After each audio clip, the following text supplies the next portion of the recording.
오늘 하나님 말씀은 구약 성경 시편 32편입니다. 구약 성경 시편 32편 1절부터 5절에 있는 말씀까지입니다.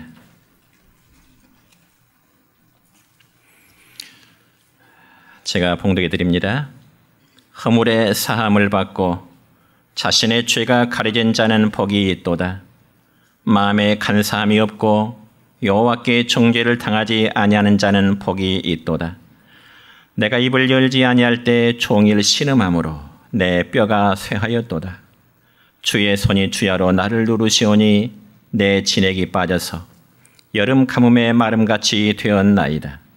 내가 이르기를 내 허물을 여호와께 잡아가리라 하고 주께 내 죄를 아뢰고 내 죄악을 숨기지 아니하였더니 곧 주께서 내 죄악을 사하셨나이다. 아멘. 사랑과 축복의 메시지 나눕니다. 사랑과 축복합니다. 사랑과 축복합니다. 감사합니다. 오늘은 구약성경 시편 32편 1절부터 5절에 있는 말씀을 중심해서 복으로 이끄는 삶이라는 제목으로 말씀을 선포하고자 합니다. 여러분, 사람이 살아가면서 어느 누구나 갖게 되는 유일한 소망은 현재보다는 미래가 더 행복한 삶을 추구하면서 살아가고자 하는 것입니다. 그러니까 현재는 비록 힘들고 어려워도 조금만 더 고생하면 다가오는 미래의 삶에는 더 행복하게 살아보고자 하는 그런 기대감을 모든 사람들은 갖고 있는 것입니다. 그렇다면 과연 모든 사람이 생각하는 행복의 조건이란 무엇일까요?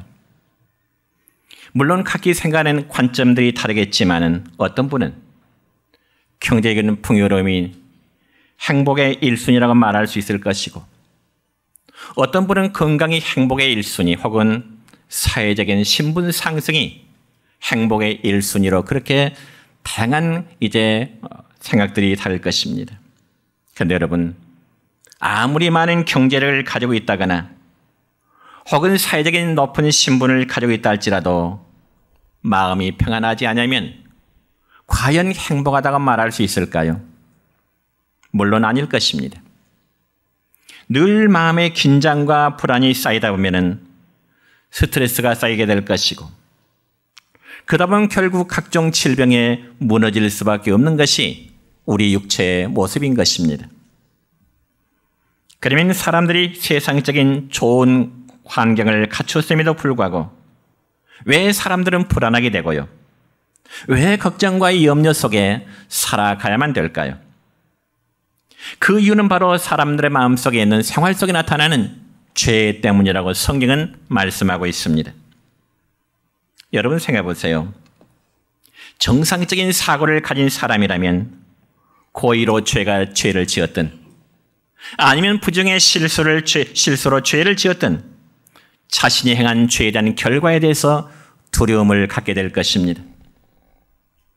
그렇다면 이러한 논리를 반대로 생각하면 사람이 죄의 문제만 해결된다면 세상적인 풍요로움을 우리가 많이 소유하지 않았다 할지라도 행복한 삶으로 살아갈 수 있다고 하는 결론을 얻게 될 것입니다.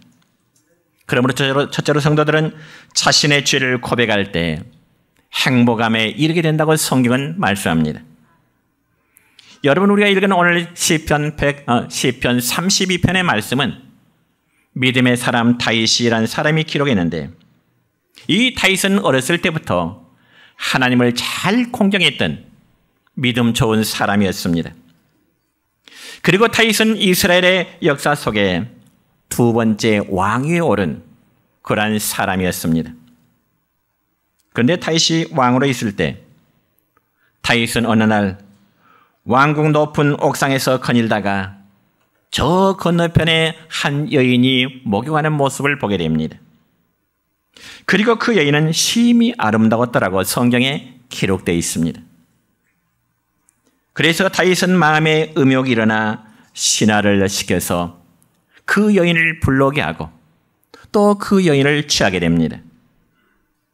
그런데 그 여인은 다름 아니라 자기의 충성스러운 신하 중에 한 사람인 우리아의 아내, 즉 밧세바라고 하는 여인이었습니다. 그래서 다윗 왕은 밧세바라는 여인을 취한 후에 자신이 행한 범죄를 감추기 위해서 그의 남편인 우리아를 전쟁터에 나가서 죽도록 하는 것이지요. 그렇다면 다시금 다윗 왕이 어떤 사람이었다고요? 그는 어려서부터 하나님을 참으로 잘 경외했던 믿음의 사람이라고 소개했습니다. 그럼에도 불구하고 다윗은 왕에 올라 남의 여인과 간통죄를 짓고요. 그런 사실을 감추기 위해서 밧세바의 남편인 우리아를 전쟁터에 내보내 죽게 했으니 그는 바로 간접적인 살인죄를 범하게 된 것입니다. 우리가 이런 사실을 볼 때 다윗 왕은 얼마나 못된 사람입니까? 그렇지만 그 다음이 문제입니다. 여러분이요, 다윗은 당시 선지했던 나단 선지자로부터 자신이 이제 범한 죄에 대해서 지적을 받고 그에 따른 책망을 받게 됩니다. 그러면 과연 다윗 왕은 나단 선지자로부터 자신이 행한 죄에 대한 지적과 책망을 받은 이후에 다윗은 과연 어떤 반응을 나타냈을까요? 여러분, 특별히 고대시대 왕의 말과 행동에 대해서는 감히 어느 누구도 지적할 수가 없었습니다. 왜냐하면 말 한마디 잘못했다가는 자기도 역시 죽을 수 있기 때문에 그렇습니다.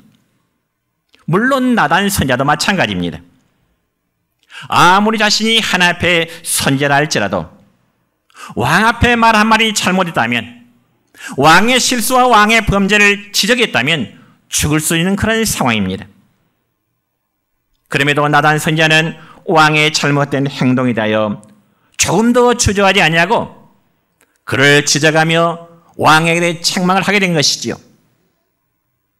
그러자 나단 선지자로부터 자신의 범한 죄에 대한 책망을 들은 이 다윗 왕은, 여러분 사무엘하 12장 13절 첫 부분에 되면 이렇게 기록하고 있습니다. 시작. 다윗이 나단에게 이르되 내가 여호와께 죄를 범하였노라. 내가 여호와께 죄를 범하였노라. 여러분, 이 얼마나 멋있는 고백입니까? 사람들은 대부분 자신이 행한 죄에 대해서 감추고요, 혹은 자신이 행한 죄에서 자기 합리화하고요. 그렇지만 믿음의 사람 다윗은 자신의 범죄를 그대로 선지자 앞에 인정을 하게 되는 것입니다. 그래서 오늘 읽은 본문 5절의 말씀에 보면 다윗은 자신의 범죄함에 대해서 이렇게 고백하게 됩니다. 시작. 내가 이르기를 내 허물을 여호와께 자복하리라 하고 주께 내 죄를 아뢰고 내 죄악을 숨기지 아니하였더니 곧 주께서 내 죄악을 사하셨나이다. 아멘.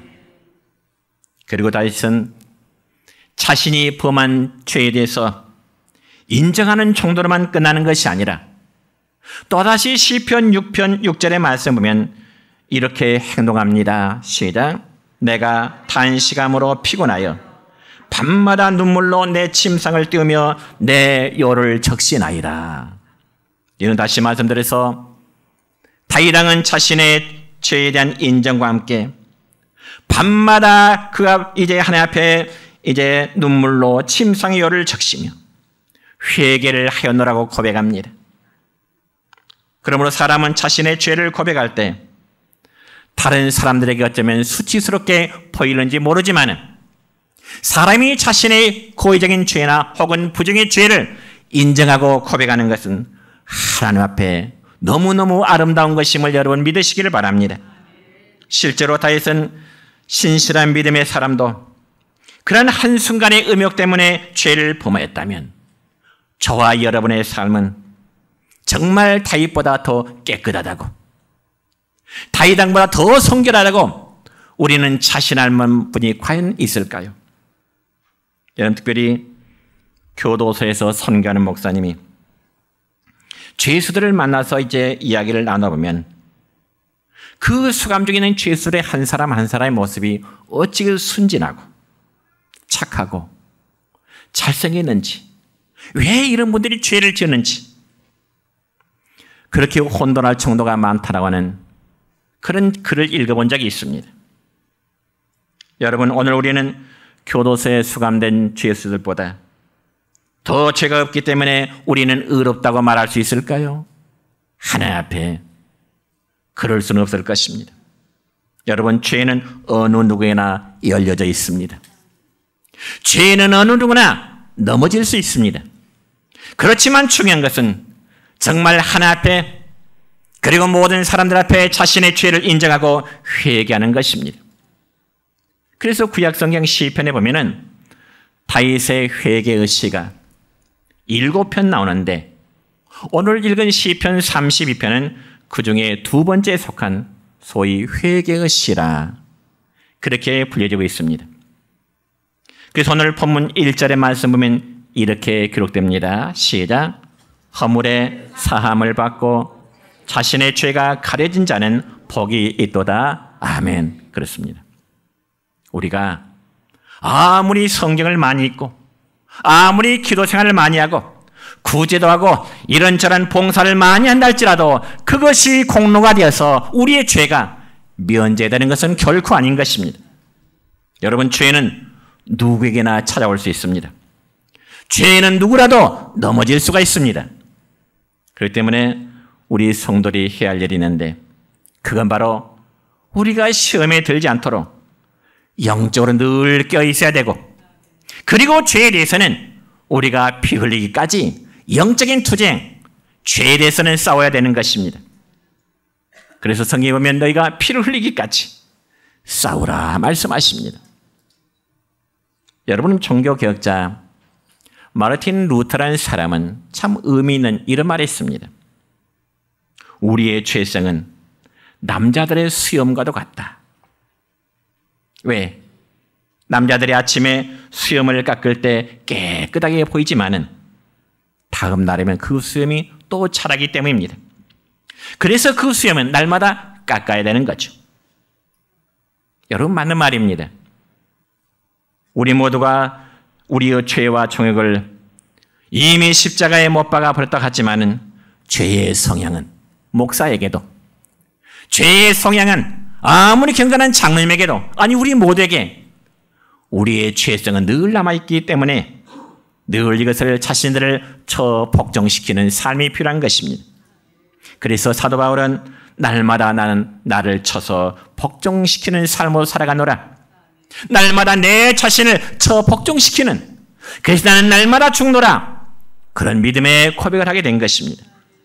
여러분, 우리나라 초기 교회사에 보면은 유명한 김익두라는 목사님이 계셨습니다. 그런데 그분은 원래 예수 믿기 전에 황해도 신천 장마당에서 유명한 깡패 활동을 했습니다. 그땐 그분이 스왈렌이라는 선교사님의 전도를 받아서 예수님을 믿게 되죠. 그리고 그분이 새 사람이 되기로 작정하고 난 뒤에 자기를 아는 모든 사람들에게 예수를 주로 고백한 이후에 자기가 아는 모든 사람들에게 부고를 보내게 됩니다. 부고장. 아마 우리 젊은 층들은 부고장이 잘 이해가 안 되겠죠. 부고장이면 사람이 죽으면 알리는 쉽게 말하면 안내장이죠. 그런데 여러분, 이 청년 김익두는 자신이 죽지 않았으면서도 부고장을 돌렸는데 그 부고장에는 내용이 이렇습니다. 여러분, 과거에 김익두는 죽었습니다. 이제 저는 예수 그리스도 안에서 새롭게 태어난 김익두입니다. 그리고 그동안 저의 잘못을 진심으로 사죄합니다. 그것이 바로 김익두라는 청년이 예수님을 믿고 난 이후에 자기의 지인들에게 보낸 또 자신을 통해서 상처를 받는 주변 사람들에게 보내는 부고장이었습니다. 그러고 나서 이 청년 김익두는 신학교에 들어가서 목사가 되었습니다. 그런데 목사가 된 뒤에도 가끔씩 이 과거의 깡패 기질이 불쑥불쑥 튀어나오더라는 것이지요. 그러자 그때마다 김익두 목사는 자기 자신을 향하여 이렇게 호령했다고 하는 거죠. 죽은 김익두야. 하나님의 나팔 소리가 아직 울려 퍼지지 않았다. 그런데 너는 왜 벌써부터 퇴사라 나려고 하느냐? 아직은 때가 아니다. 더 죽어 있어라. 자기가 자기 자신을 향하여 이 과거의 깡패 기절이 그 본성이 떠올 때마다 자기 자신을 향하여 호령했다는 그러한 실화가 있습니다. 그러면서 끓어오르는 자신의 혈기를 삭혔다는 그런 내용입니다. 여러분 꼭 기억하시기 바랍니다. 죄라고 하는 것은요, 가만두면 그 죄가 점점 더 커지게 되는 거죠. 마치 누룩처럼 말입니다. 여러분 혹시 과거에 높은 이자 돈을 써보신 분들이 계신지 모르겠습니다. 우선 급에서 높은 이자 돈을 쓰다 보면 나중에는 어떻게 될까요? 원금보다가 이자가 더 많아져서 결국은 파산하게 되는 그러한 경우를 맞게 되기도 하죠. 이와 마찬가지로 죄라는 것도요, 가만히 두면요 마치 눈덩이처럼 커지기 마련입니다. 다시금 성경에 보면 다윗을 보세요. 다윗은 여자에 대한 성적인 욕망이 나중에는 남편이 있는 여인을 탐내게 되었고 급기야는 그 여인을 간통하는 그런 죄까지 범하게 된 것입니다. 그렇지만 그 일이 그것으로 끝나는 것이 아니고요, 남편을 속이게 되고요, 그리고 결국에는 자기의 중심까지 죽이게 되는 그런 결과를 맞게 된 것입니다. 그런 사실을 우리가 결과를 볼 때 다윗은 순식간에 10계명을 4가지나 범하게 되는 결과를 가져오게 됐습니다. 어떤 죄를 범했을까요? 6계명인 살인하지 말라는 계명을 범했고요, 7계명인 간음하지 말라는 계명을 범했고요, 9계명인 거짓 증거하지 말라는 계명을 범했고요, 마지막 10번째 계명인 남의 것을 탐내지 말라고 하는 한 가지의 범죄가 쌓여서 증가되고 많은 죄를 범하게 된 것입니다. 사랑하는 성도 여러분요, 우리가 행하는 죄가 크든지 작든지 스스로 합리화하지 마십시다. 스스로 변명하지 마십시다. 죄는 작을 때 빨리 청산해야 되는 것입니다. 왜냐하면 작은 죄라고 무시할 때 그 죄는 점점 확대어 더지기 때문에 그렇습니다. 여러분 특별히 사람에게는 자기 보호 본능이라는 것이 있어서 죄를 숨기면서 덮어버리려고 한다든지 혹은 핑계를 대거나 변명을 하고자 하죠. 그리고 합리화, 정당화를 시키려고 합니다. 그러나 그러한 자세는 자신의 영혼이 사는 길이 아니라 자신의 영혼이 죽는 길임을 알아야 되는 겁니다. 왜냐하면 신약성경 야고보서 1장 15절의 말씀 보면 이런 말씀이 있습니다. 시작. 욕심이 잉태한 즉 죄를 낳고 죄가 장성한 즉 사망을 낳느니라. 아멘. 그리고 우리는 본문 말씀을 통하여 다윗이 자신의 죄로 인한 심적 고통이 얼마나 큰 것인가에 대해서 오늘 읽은 본문 3절의 말씀을 보면 다윗은 이런 고백을 하네요. 시작. 내가 입을 열지 아니할 때 종일 신음함으로 내 뼈가 사였도다. 내가 입을 열지 아니할 때 자신이 지은 죄에 대해서 회개하지 않을 때 마치 어때요? 자기의 뼈가 쇠하였도다. 내 뼈가 쇠하였도다. 다른 번역에 보면 닳아져서 없어졌다. 닳아서 없어졌다. 그런 뜻입니다. 그러니까 죄는 우리 영혼으로 하여금 종일토록 신음하게 해서 마지막에는 닳아지고 없어져서 고통스럽게 한다는 겁니다. 뿐만 아니라 또 오늘 읽은 본문 4절의 말씀 볼까요? 시작. 주의 손이 주야로 나를 누르시오니 내 진액이 빠져서 여름 가뭄에 마름같이 되었나이다. 아멘. 진액이라는 말은 영양분을 말하죠. 그러니까 진액에 빠졌다는 말은 세상을 살만한 삶의 모든 에너지를 다 잃어버렸다는 겁니다. 이처럼 죄라는 것은 진액이 여름 가뭄에 바싹 마르듯이 우리의 영혼을, 우리의 영육을 말라버리게 하는 것입니다. 그리고 죄는 우리의 생명의 에너지를 고갈시켜서 창조적인 인생의 삶을 살지 못하도록 하는 것이죠. 그럼 여러분, 죄라는 것이처럼 엄청난 고통을 우리에게 주는 그 이유가 과연 무엇일까요? 그 오늘 읽은 말씀 가운데 본문 4절 첫 부분에 보면은 주의 손이 주야로 주의 손이 주야로 나를 누르시기 때문이라고 말씀하고 있습니다.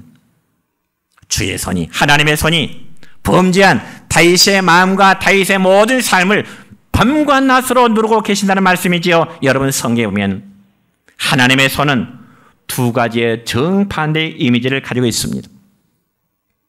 어떤 부분에 보면 하나님의 손은 우리를 쓰다듬어 주시고 붙잡아 일으켜 주시는 사랑의 손으로 표현되기도 합니다.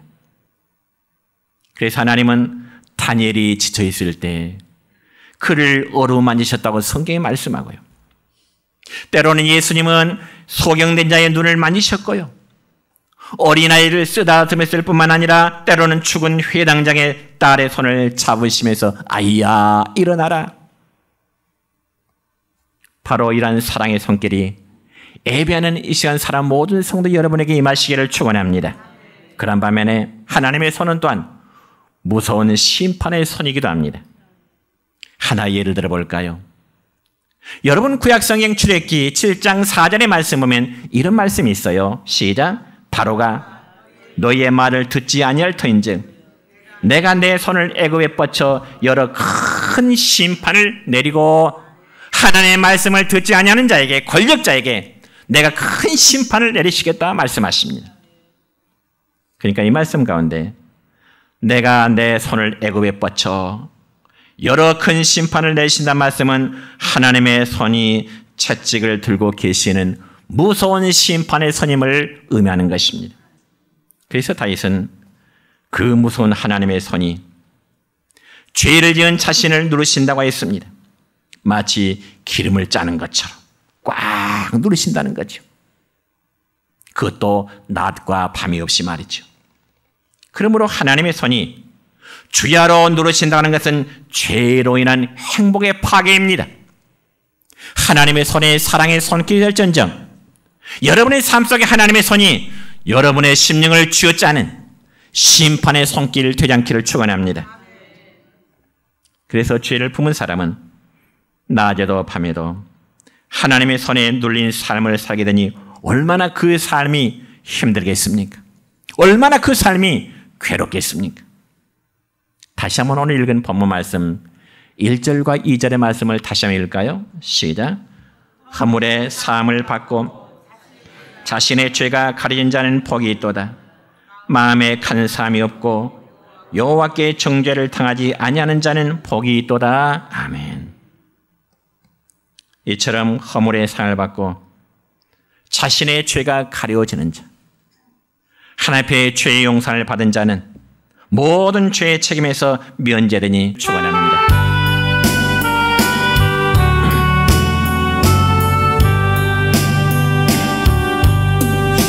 나의 모든 행실을 주여 기억하시고 바른 길로 인도하소서.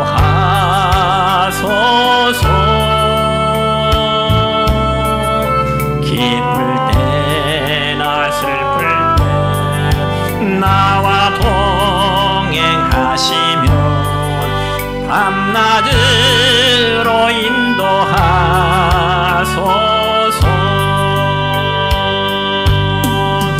내 모든 형편을 다 기억하시고 늘 나와 동행하옵소서.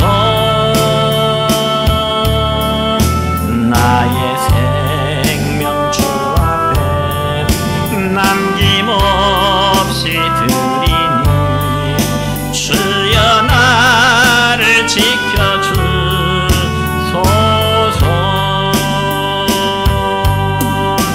나의 모든 실수를 주여 용서하시고 바른 길로 인도하소서.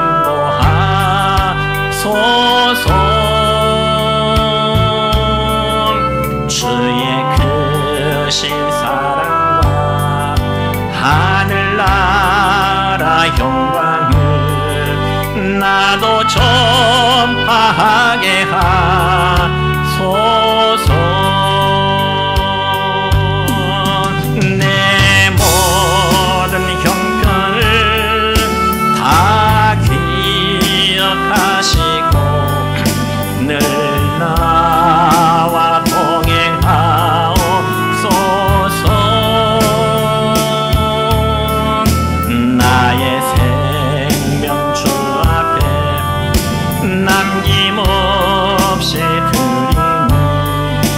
주여 나를 지켜주소서.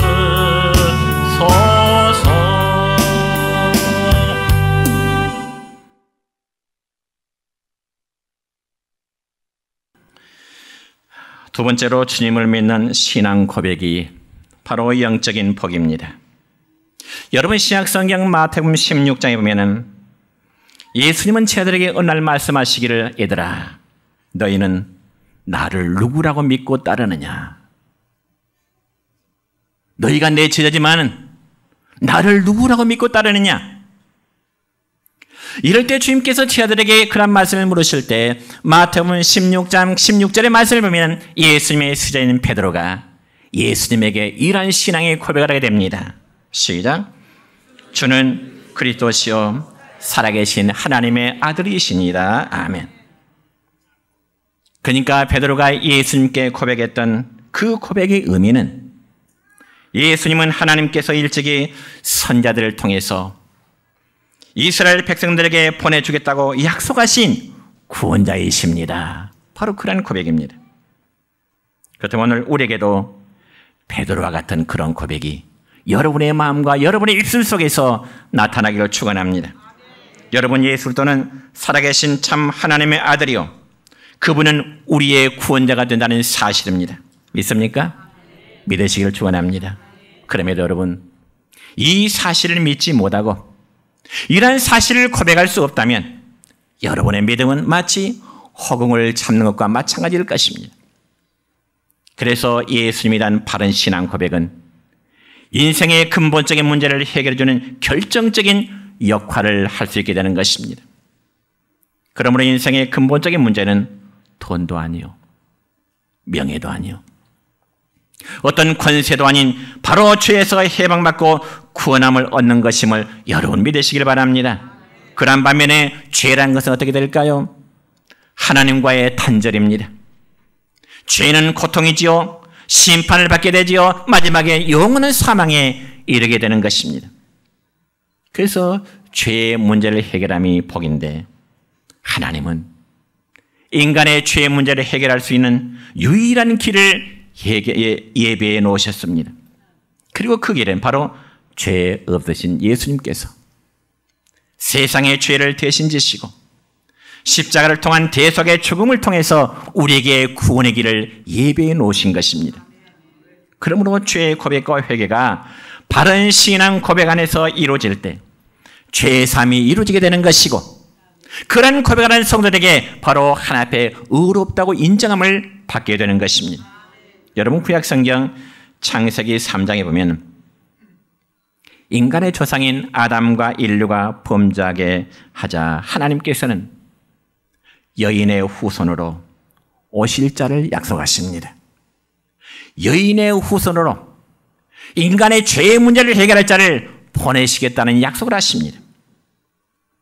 그리고 그분은 바로 동정녀의 몸을 통해서 세상에 오실 것인데 그는 바로 메시아이신 예수 그리스도를 약속하십니다. 그래서 사도 요한은 이 사실을 깨닫고 요한일서 1장 7절의 말씀 보면 이런 말씀을 기록합니다. 시작. 그 아들 예수의 피가 우리를 모든 죄에서 깨끗하게 하실 것이요. 아멘. 여러분의 죄가 예수님의 피를 통하지 않고서는 결코 깨끗함을 얻을 수 없다는 것입니다. 그럼 우리 성도들에게 바른 신앙 고백이 복이 되는 이유는 인생의 근본적인 문제인 죄가 예수 그리스도 안에서 해결되기 때문에 그렇습니다. 이러한 사실을 여러분의 마음으로 믿고 입으로 구원하여 구원함에 이르시기를 축원합니다. 그래서 또한 예수 그리스도에 대한 올바른 신앙을 가진 자들은 전능하신 하나님의 도우심을 늘 의지하면서 살아가게 됩니다. 왜냐하면 예수님 믿으면 하나님이 나의 아버지가 되시기 때문에 그렇습니다. 여러분이 정말 예수님을 여러분의 구원자로 고백할 때 하나님은 여러분에게 아버지가 되시는 것입니다. 여러분, 육신의 아버지도 사랑하는 자기 자식 돕기를 원합니다. 아버지는, 부모는 자식을 도와주기를 원해요. 그와 마찬가지로 하나님은 당신의 백성된 성도들을 아무런 조건 없이 예수 믿는 사람들과 늘 임마누엘로서 도와주시기를 원하십니다. 그럼 우리가 예수님 믿고 하나님의 도우심을 받으면 바로 죄의 정죄로부터 자유함을 얻게 됩니다. 여러분, 우리나라에 한때 유명한 역술가 한 사람이 있었습니다. 유명한 역술가 한 사람이 있었는데 그 사람의 이름은 김혜경이라는 사람입니다. 이름이 여성 이름 같지만은 남자입니다. 김혜경. 그래서 한때 이 김혜경이라는 사람은 우리나라의 무당의 왕이라고 할 만큼 추앙을 받을 만큼 무속 신앙에서는 굉장히 마치 명성이 높았고 어쩌면 신적인 존재가 될 만큼 대접을 받던 사람입니다. 무당의 왕이라고 인정받을 만큼. 그리고 당시 정책의 인사들과도 이 김혜경이라는 사람은 많은 관계성을 지니고 있었어요. 그래서 이 김혜경이라는 사람은 역술가로서 우리나라를 건국했다고 하는 건국신앙의 기초에서 단군교를 설립했습니다. 그래서 김혜경이라는 사람은 단군교의 최초의 교주였습니다. 그래서 그 사람은 얼굴, 즉 관상이라고 그러죠. 어떤 사람의 관상을 보거나 어떤 사람의 목소리만 들어도 그 사람의 과거는 물론 장차 일까지도 훤히 내다보는 굉장히 신통력이 있던 사람으로 알려진 사람이었습니다. 그런데 그가 만나는 사람들 가운데 관상을 보면 꼭 죽었거나 또 불행해졌거나 이미 망했어야 될 사람들이 보이더라는 것이죠. 그런데 희한하게도 망하지도 않고 죽지도 않고 건재하고 있는 사람들이 있다는 거죠. 관상학적으로 보면 저 사람은 이미 죽어야 될 사람, 저 사람이 이미 망했어야 될 사람, 그래도 건재하고 있는 사람들이 보이더라는 거죠. 그래서 이 김혜경 사람은 거기에 딜레마가 생깁니다. 그 이유를 찾기 시작했어요. 그리고 그가 발견한 놀라운 사실은 여러분 이미 죽었어야 될 운명인데 죽지 않고 살아있는 사람들, 이미 망했어야 될 사람이 망하지 않고 잘 살고 있는 사람들, 그들은 다 예수님을 믿고 있는 사람들이라는 것을 깨닫게 된 겁니다. 그래서 그는 김혜경 사람은 큰 충격을 받았습니다. 그래서 그가 22년 동안의 역술인 생활, 단군교를 세웠지만은 단군교를 해체하고 그가 예수님을 믿게 된 게 아니겠습니까? 그리고 그분이 신학교에 들어가서 지금은 저 천안에서 감리교 목사로 목회하고 있습니다. 그래서 자신이 체험한 신앙 간증을 책으로 출간하게 되는데 책 제목은 이렇습니다. 주여 사탄의 왕관에서 벗어났나이다. 여러분이 영상에 보듯이 역술가에서 단군교의 교주로서 그랬던 그분이 22년 동안 그런 삶을 살았던 그분이 예수님을 영접하고 역술가의 생활, 단군교 교주를 해체해버리고요. 자기가 세운 그 하나의 나름대로의 종교를. 제가 주소까지 쭉 한번 인터넷 찾아보니까 반석교회도 많이요. 여러분 참고로 한번 찾아보세요. 인터넷에서 김혜경 목사 보면은 나옵니다.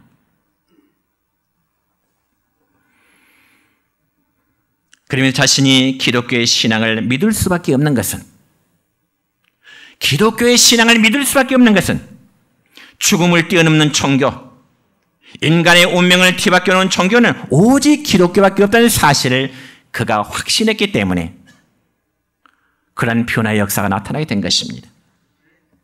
그럼에도 우리 주변은 종종 예수를 믿는 차라리 뭐? 예수를 믿는 차라리 뭐? 내 주먹을 믿어라. 참 그만큼 어리석은 사람들이 없어요. 하나님이 그 생명을 불어버리면 초계같이 한순간에 없어질 그가 자기의 주먹에 무슨 힘이 있다고. 여러분, 그리고 주님을 참되게 믿는 신앙은 이제는 영원한 세계에 대한 준비를 하게 됩니다. 다시금 여러분 마태복음 16장에 보면은 예수님은 베드로에게 신앙 고백을 받으신 이후에 베드로에게 하신 말씀이 있습니다. 베드로야, 내가 천국 열쇠를 너에게 주노라. 이 말씀하십니다. 그래서 이처럼 주님의 믿는 신앙은 우리를 천국으로 인도하는 복을 얻게 하신다는 것입니다. 여러분, 이 시간 꼭 여러분 기억하시기 바랍니다. 부활과 영생을 믿지 못한다면, 천국과 지옥의 사실을 믿지 못한다면 여러분 예수님 믿을 필요가 없어요.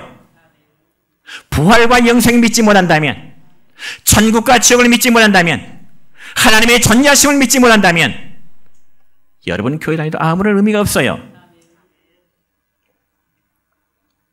여러분, 우리가 예수님을 꼭 믿는 이유는 예수님 믿으면 죄의 용서를 받고요, 장차 영원한 하나님 나라 천국에 가게 되지만은 안 믿으면 영원한 형벌의 장소인 지옥에 가기 때문에 그렇습니다. 이게 바로 우리가 예수님을 믿음으로 얻게 되는 최고의 복임을 여러분 믿으시기 바랍니다.